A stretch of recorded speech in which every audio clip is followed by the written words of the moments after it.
Awal berdirinya, Kesultanan Bima adalah kerajaan Islam yang didirikan pada tanggal 7 Februari 1621 Masehi. Sultan pertamanya adalah Raja ke-27 dari Kerajaan Boja yang bernama Lakai. Wilayah Kesultanan Bima meliputi Pulau Sumbawa dan Pulau Flores bagian barat, yaitu wilayah Manggarai yang sekarang menjadi 3 kabupaten, yakni Kabupaten Manggarai, Kabupaten Manggarai Barat, dan Kabupaten Manggarai Timur. Kesultanan ini telah dipimpin oleh 14 sultan. Sultan terakhirnya adalah Sultan Muhammad Salahuddin. Pada awalnya, Kesultanan Bima merupakan sebuah kelompok masyarakat suku Boja yang menganut paham animisme dan dinamisme. Masyarakat ini kemudian disatukan bersama suku-suku lainnya di sekitarnya. Penyatuan ini dilakukan oleh Sang Bima yang mengajarkan agama Hindu dari Jawa. Setelah itu, ia mendirikan Kerajaan Bima dengan gelar Sangji. Kerajaan Bima didirikan abad ke-11 Masehi dengan 2 nama, yaitu Kerajaan Boja dan Kerajaan Bima.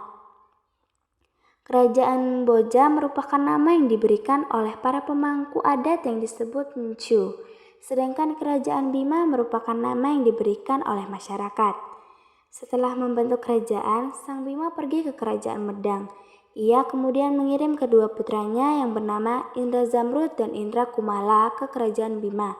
Indra Zamrud diangkat menjadi Sangji di Bima, sedangkan Indra Kumala menjadi Sangji di Dompu. Awal Kesultanan. Pada tahun 1540 Masehi, para mubalik dan pedagang dari Kesultanan Demak datang ke Kerajaan Bima untuk menyiarkan Islam. Penyebaran Islam dilakukan oleh Sunan Prapen, tetapi tidak dilanjutkan setelah Sunan Trenggono wafat pada tahun yang sama. Pada tahun 1580, penyebaran Islam dilanjutkan oleh para mubalik dan pedagang dari Kesultanan Ternate yang diutus oleh Sultan Babullah. Selanjutnya, penyebaran Islam di Kerajaan Bima diteruskan oleh Sultan Alauddin pada tahun 1619. Ia mengirim para mubalik dari Kesultanan Goa dan Kesultanan Talo dari Makassar. Kerajaan Bima akhirnya menjadi kesultanan setelah rajanya yang bernama Lakai menjadi muslim pada tanggal 15 Rabiul Awal tahun 1030 Hijriah. Agama Islam kemudian menjadi agama resmi dari para bangsawan dan masyarakat Kerajaan Bima. Wilayah kekuasaan.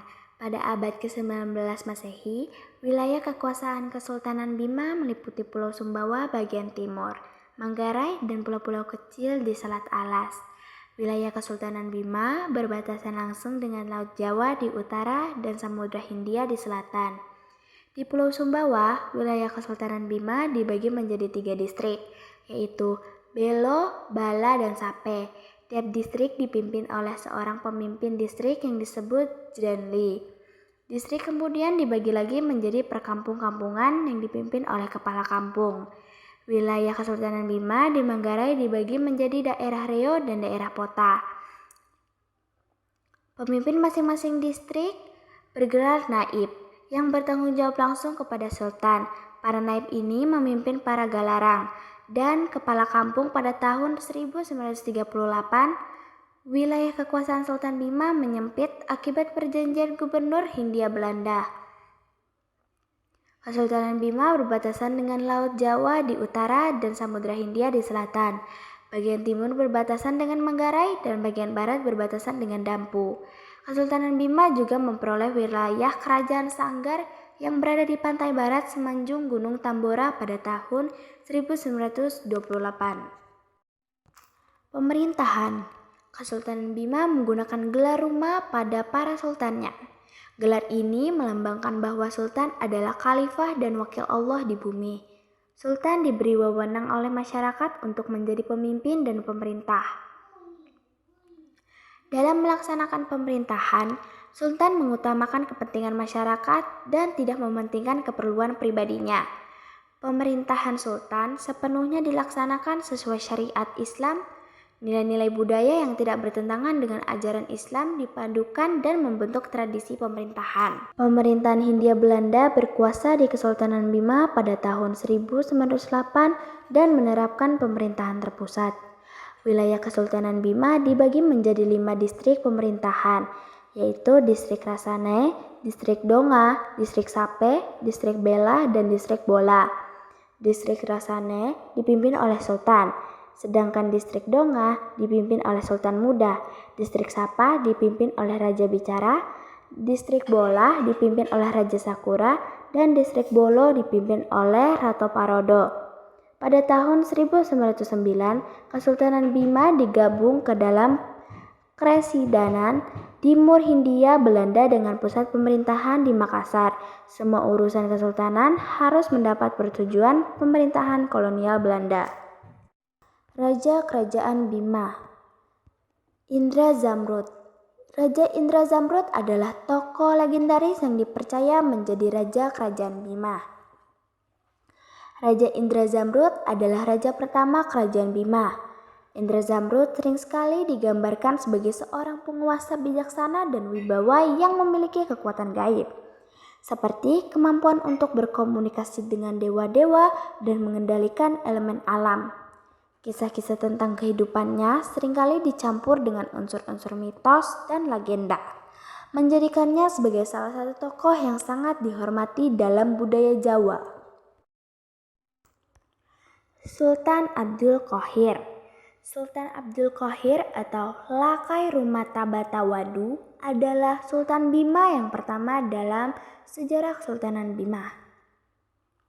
Beliau diangkat menjadi raja pada tahun 1030 Hijriah atau 1620 Masehi oleh Raja Goa. Sejak itulah Bima menjadi kerajaan Islam. Penguasa pertama yang masuk Islam adalah Rumatama Batawadu atau Abdul Qahir, Raja Bima yang ke-27 yang berkuasa antara 1620 hingga 1640. Sultan Hasanuddin. Sultan Ismail adalah Sultan ke-10 Kesultanan Bima. Ia adalah putra dari Sultan Abdul Hamid. Kekuasaannya dimulai sejak pengangkatannya pada tanggal 26 November 1819. Sultan Ismail berkuasa hingga tahun 1854. Selama masa kekuasaannya, Kesultanan Bima membangun banyak musola dan masjid di seluruh wilayahnya. Pada awal pemerintahannya, masyarakat hidup miskin dan menderita kelaparan akibat letusan Gunung Tembora, serangan bajak laut, dan kemarau panjang. Perekonomian Kesultanan Bima kemudian membaik setelah Sultan Ismail beralih patuh kepada Inggris. Sultan Abdul Hamid. Sultan Abdul Hamid adalah putra dari Sultan Abdul Qadim. Ia memerintah mulai tahun 1773 Masehi. Pada masa pemerintahannya, perdagangan di wilayah Kesultanan Bima telah menjadi hak monopoli Belanda. Ia kemudian berperan dalam mempermudah izin pelayaran kapal-kapal di wilayah Kesultanan Bima. Sultan Muhammad Salahuddin. Sultan Muhammad Salahuddin adalah putra Sultan Ibrahim. Ia berkuasa pada tahun 1915 dan mengubah keadaan politik dan pemerintahan. Selama pemerintahannya, ia mendirikan sekolah Islam di Rabah dan Kamposuntu. Selain itu, masjid-masjid didirikan di tiap desa dalam wilayah Kesultanan Bima. Sultan Muhammad Salahuddin juga mendirikan peradilan urusan agama yang disebut Badan Hukum Syara. Ia juga mulai melepaskan pengaruh Hindia Belanda di kesultanannya dengan melakukan peperangan dan mendirikan berbagai organisasi yang memperjuangkan kemerdekaan Indonesia. Sultan Ibrahim. Sultan Ibrahim adalah sultan dari Kerajaan Bima yang merupakan kerajaan Islam yang didirikan pada tanggal 7 Februari 1621 Masehi. Kerajaan Bima merupakan pusat kekuasaan Islam di Nusa Tenggara yang resmi memeluk Islam sejak 1620. Sultan Ibrahim merupakan sultan yang selalu memerhatikan kehidupan dan pendidikan agama. Pada masa pemerintahan Sultan Ibrahim, rakyatnya dipimpin dengan berdasar adat dan hukum Islam. Masa kejayaan Kerajaan Bima. Masa kekayaan Kerajaan Bima merupakan periode yang ditandai oleh kemakmuran ekonomi, kemajuan budaya, dan stabilitas politik di wilayah tersebut. Kerajaan Bima mencapai puncak kejayaannya selama masa ini, yang umumnya berkisar pada periode sebelum dan selama pemerintahan Raja Sultan Abdul Qahar. Pada masa kekayaan kerajaannya, Kerajaan Bima dapat memiliki sumber daya yang berlimpah, seperti hasil pertanian, kekayaan laut, serta keberadaan perdagangan yang berkembang. Kemakmuran ekonomi ini mendukung pembangunan infrastruktur, peningkatan kesejahteraan rakyat, dan perkembangan seni dan budaya di kerajaan tersebut. Selain itu, stabilitas politik yang dijalankan oleh pemerintahan Kerajaan Bima, terutama di bawah kepemimpinan Raja Sultan Abdul Qahar, turut berperan dalam menciptakan lingkungan yang kondusif untuk pertumbuhan dan perkembangan kerajaan. Kebijakan yang bijaksana dan keadilan dalam memerintah juga memperkuat legitimasi dan dukungan rakyat terhadap pemerintahan. Selama masa kekayaannya, Kerajaan Bima mungkin juga memiliki hubungan perdagangan yang kuat dengan kerajaan lain di wilayah Nusantara dan luar negeri, yang turut mendukung pertumbuhan ekonomi dan pengaruh politik kerajaan tersebut. Secara keseluruhan, masa kekayaan Kerajaan Bima merupakan periode gemilang dan sejarah wilayah tersebut yang meninggalkan warisan berharga dalam bentuk budaya, tradisi, prestasi politik, dan ekonomi yang terasa hingga saat ini. Runtuhnya Kerajaan Bima. Masa runtuhnya Kerajaan Bima terjadi setelah periode kejayaannya, dan faktornya dapat melibatkan berbagai aspek. Perubahan politik, konflik internal, tekanan eksternal, atau perubahan ekonomi dapat menjadi faktor yang berkontribusi pada kejatuhan kerajaan tersebut.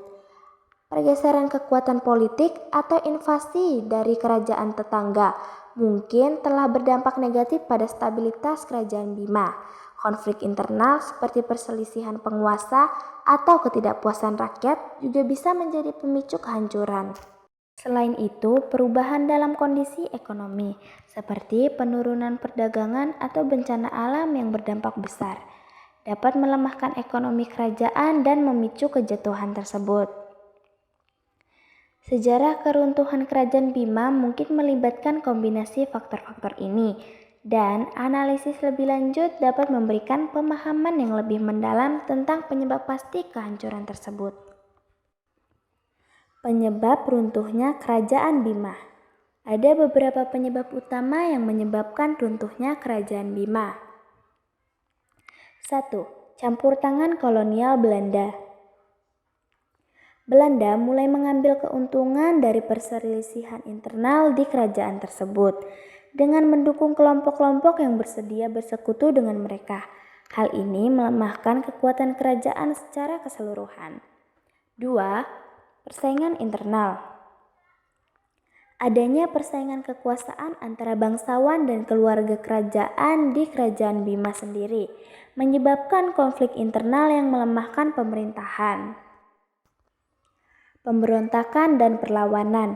Kelompok-kelompok yang merasa terpinggirkan atau tidak puas dengan kebijakan pemerintah kerajaan melakukan pemberontakan atau perlawanan yang mengakibatkan ketidakstabilan politik dan sosial di dalam kerajaan.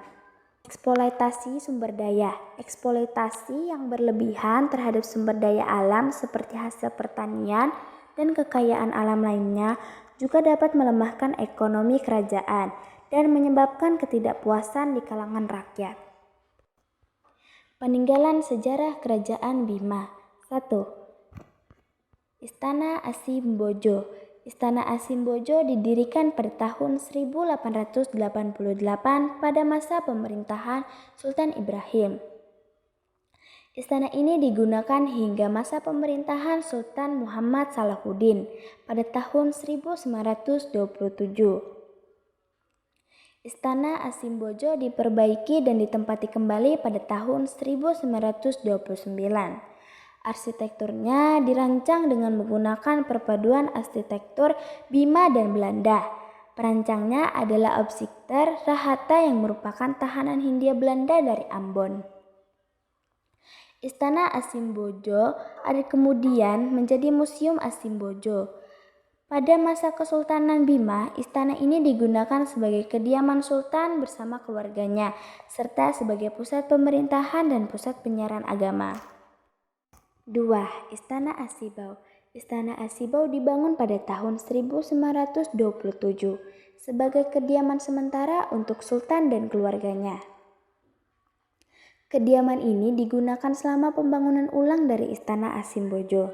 Istana Asibau merupakan sebuah rumah panggung tradisional. Bahan bangunannya berupa kayu jati yang berasal dari Tololai, Kecamatan Wera. Pembangunannya menggunakan biaya dari kas keuangan Kesultanan Bima dan dana pribadi Sultan Muhammad Salahuddin. Masjid Sultan Muhammad Salahuddin. Masjid Sultan Muhammad Salahuddin mulai dibangun pada tahun 1737 Masehi dalam masa pemerintahan Sultan Abdul Qadim. Pembangunan masjid diteruskan oleh Sultan Abdul Hamid. Ia mengubah model atap masjid menjadi bersusun tiga yang menyerupai Masjid Kudus. Pada tahun 1943, Sultan Muhammad Salahuddin memerintahkan pembangunan ulang masjid yang hancur setelah dibom oleh pesawat pasukan sekutu dalam Perang Dunia II. Masjid ini kembali diperbaiki pada tahun 1990 oleh Siti Maryam yang merupakan putri dari Sultan Muhammad Salahuddin. 4. Masjid Al-Muwahhidin. Masjid Al-Muwahhidin dibangun pada tahun 1947 dalam masa pemerintahan Sultan Muhammad Salahuddin. Tujuan pembangunannya adalah untuk menggantikan fungsi dari Masjid Muhammad Salahuddin yang telah hancur. Masjid ini difungsikan sebagai tempat kegiatan ibadah, dakwah, dan studi Islam.